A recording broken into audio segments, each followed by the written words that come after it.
'Twas the night before Christmas, and all one could glean were the holiday colors of red and of green, from green bushy pine trees with flashing red lights to Christmassy garlands strung all through the night.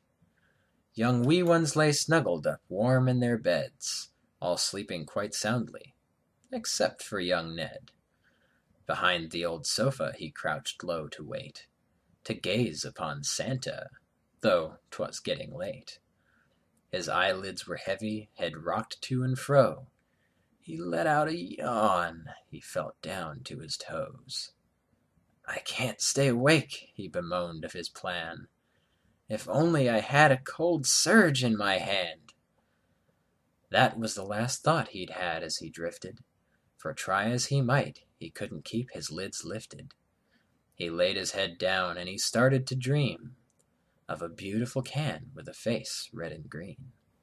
And there Ned lay curled up, snug and asleep, unknowing of who down the chimney did creep. In tiptoed Santa from out of the hearth. His face was a smile, his bag filled with mirth. He busied himself filling stockings with sweets, and unloading presents and goodies and treats.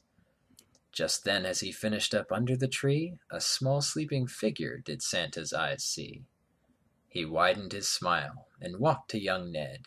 He got on one knee and quietly said, "I've one final present I know will bring cheer, and maybe with this you'll fare better next year." He placed down the package, complete with a bow, and climbed up the chimney and into the snow. Just then Ned awoke, his eyes open to see. He reached for the present and mumbled, "For me?" He picked up the gift and he leaped to his feet. He ran to the window and looked out to the street. And there, right before him, he saw clear as day jolly old Santa as he climbed in his sleigh.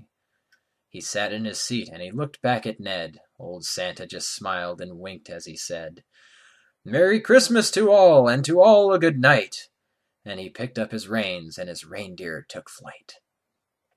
Off into the sky the bright crimson sled flew. As Ned stood there smiling, his dreams had come true. He turned his attention back onto his gift. His hands worked quite quickly, his fingers quite swift. He shredded the paper and untied the bow, and as soon as he saw it, he beamed and he glowed. He knew what it was, as his heart filled with joy, for the one thing he wanted all year was no toy. Out from the wrappings his present emerged, a beautiful, sparkling, fresh can of Surge. As Ned looked back out to the dark winter sky, he whispered his words with a tear in his eye. "Merry Christmas, dear Santa, and a Happy New Year." He turned and he walked back to bed, filled with cheer. The whole house fell silent that one Christmas Eve. Ned held his Surge close and whispered, "I believe."